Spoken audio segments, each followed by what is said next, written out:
America Russia அடிக்கடி phone பேசிக்கிறாங்க.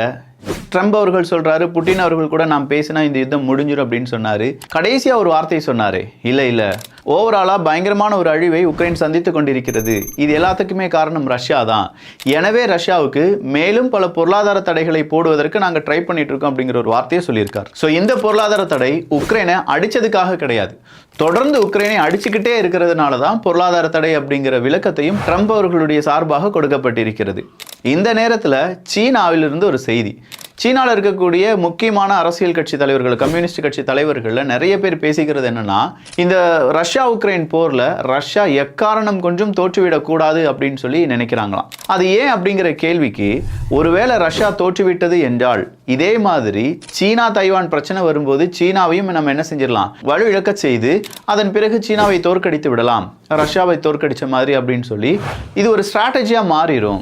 So அமெரிக்காவினுடைய ஒரு லாங் டேர்ம் கோல் சீனா ரஷ்யாவை ஒன்றுமில்லாமல் செய்கிறது அப்படிங்கிறது தான். ஸோ ரஷ்யா இதில் தோற்றுவிட்டார்கள் என்றால் அது அப்படியே சீனாவுக்கும் அவங்க என்ன செஞ்சிருவாங்க, செராக்ஸ் அடித்த மாதிரி அதுக்கும் என்ன செஞ்சிருவாங்க, அப்ளை பண்ணிடுவாங்க. எனவே ரஷ்யாவை நாம் தோற்க விடக்கூடாது அப்படின்னு சொல்லி சீனாவில் இருக்கக்கூடிய அரசியல் தலைவர்கள் பேசுவதாக சொல்லப்படுது.